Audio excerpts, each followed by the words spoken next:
Today I fucked up by unknowingly saying racial slurs my whole life. Obligatory. This happened yesterday and not today. Yesterday I saw a raccoon walking around outside my apartment, so I took a video of it and put it on my Snapchat story saying look at this coon over there.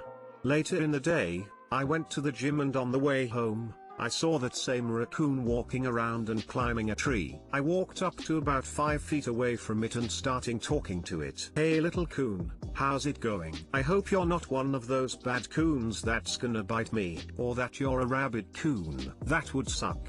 Then I walked away. I live in a predominantly African American neighborhood, and I got a couple of weird looks from my neighbors. I shrugged it off as the neighbors thinking I was weird for talking to a raccoon, which I am. Anyways, I got inside my apartment and joined my buddy's Discord server and told him about the raccoon I saw, abbreviating it the way I usually do. He then proceeded to tell me that coon is a seriously messed up derogatory term. I felt so bad. My whole life I've been calling them that because I always thought it was a shortened version of raccoon.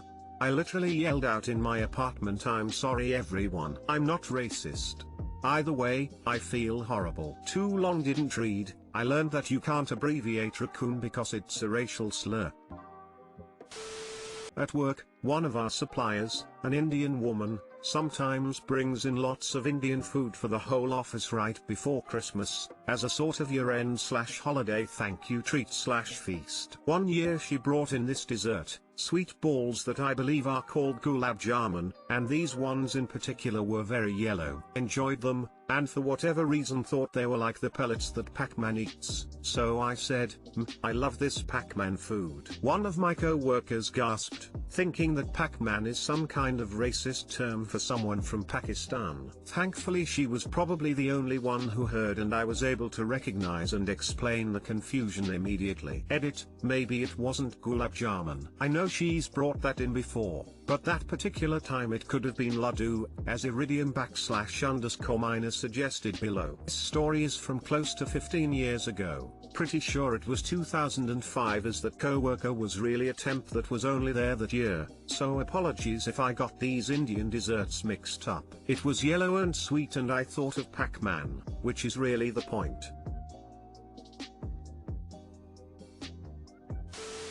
I remember an incident when I was a kid shouting across the grocery store about Brazil nuts. Only my mother was from just outside Birmingham, Alabama, and she had never taught me the correct name for Brazil nuts until after that shopping trip, which was understandably cut short. Brazil nuts are called N/toes, by the profoundly racist. Yes, I remember as a young child, probably 5, we were sitting around as a family eating mixed nuts. My mother asked my sister's, 23, boyfriend if she could see his toes to see how close they looked. My sister and her BF were horrified. I'm still cringing at the awkwardness.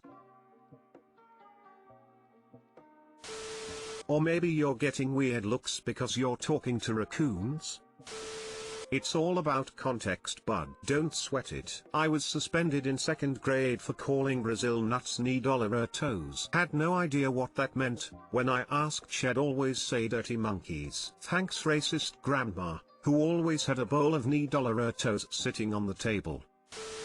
All through American history in high school, I'd abbreviate the Japanese to the Japs in my notes about World War II, in essays, everything. Nobody told me it was a slur, nobody. I'm fucking Japanese.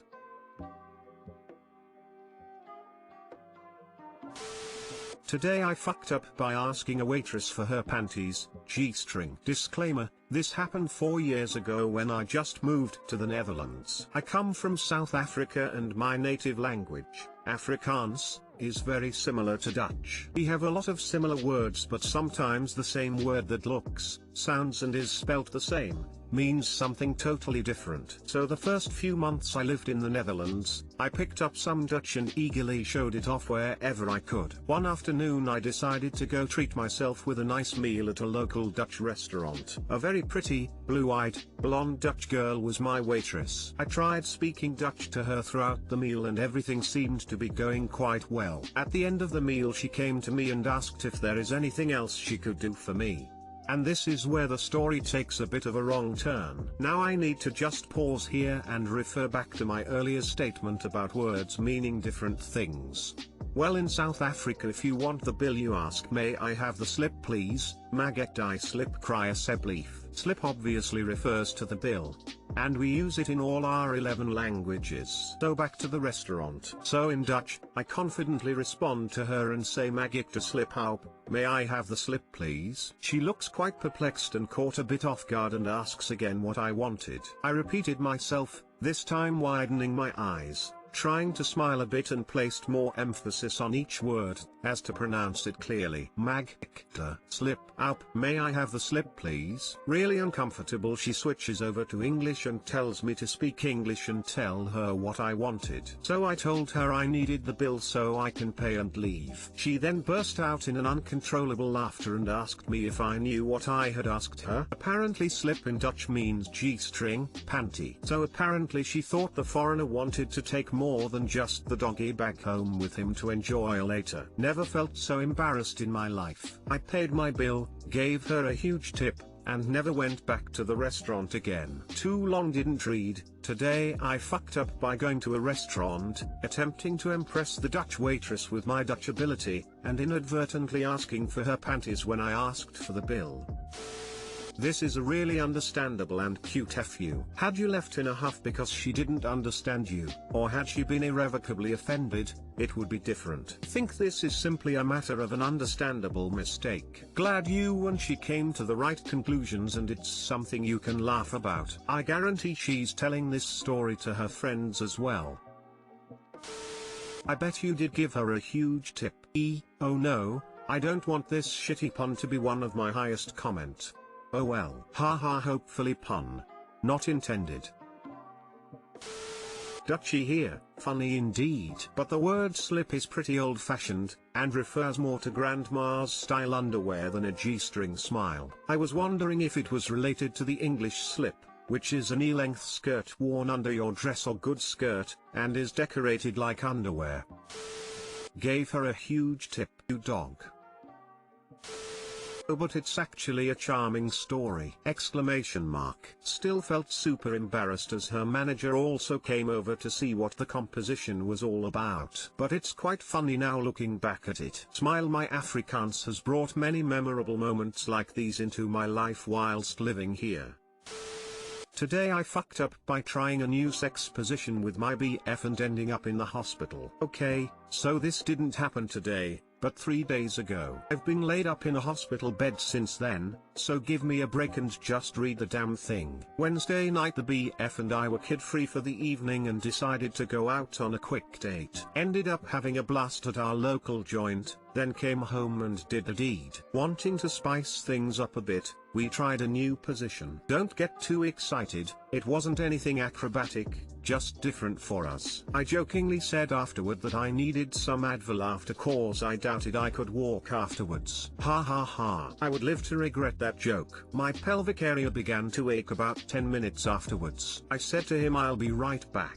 I guess I really do need an Advil and went downstairs. My pelvis began to hurt so I stopped in the bathroom and immediately collapsed. Pain was surreal. My body began to shake. I started to sweat. I had my phone with me and frantically tried to dial my BF cause I couldn't muster up the breath to scream for him. My fingers fumbled about, I couldn't get my phone to work. I was losing consciousness. A few seconds later my BF comes downstairs to get something to drink and finds me on the bathroom floor. Next thing you know I'm at the emergency room. 12 hours I was in the ER unable to move due to the extreme pain. I cried out and my vitals were crashing. I looked 3 months pregnant. My stomach was swelling. Thankfully a nurse named Hannah stopped by and recognized my symptoms just as my stomach went rigid and my vitals tanked. I was rushed to the OR. 2 hours later I'm being awoken by a nurse and told that I had what was called a hemorrhagic cyst of about 6 centimeters that had ruptured as a result of our sexual endeavor and was bleeding out into my abdomen at an alarming rate. How alarming? 2.5 liters of blood was removed during surgery from my abdomen. That's how much. much. I required a blood transfusion. Recovery will be long. My body is totally wiped, but at least I can say the sex was good. Too long didn't read,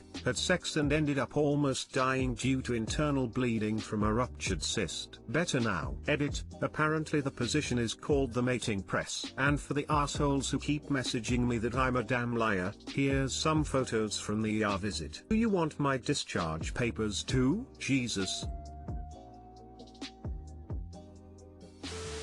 Well, at least now you have a story to always trump people at parties. You went backpacking in Tibet, Claire. Well, let me tell you about the time I had sex so hard it caused internal bleeding and almost killed me. Exactly. Bragging rights at a party. Don't want to brag about the size of my BF, but he literally tore up my insides to the point I nearly died. And that's we call a regular Wednesday night. Congrats on the sex. Death. By Snoo Snoo. Sex brought you into this world. Sex almost took you right back out of it. That's how I want to die. Coming and going at the same time. I'm glad you survived. I can't imagine the guilt your boyfriend could have carried from literally fucking you to death. BTW, you never tell us the sex position. Plot twist, it was 69 and Ops partner is an anteater. As soon as I got to this line, my pelvic area began to ache about 10 minutes afterwards. I immediately, oh, ruptured a cyst, damn. Been there. Frown, hope you're feeling better. If it's any consolation, the position wouldn't have made a difference. TBH, it could have happened any time. Thanks for the concern. I am feeling leaps and bounds better than I was on Wednesday, that's for dang sure. And yeah, the cyst would have ruptured at some point regardless.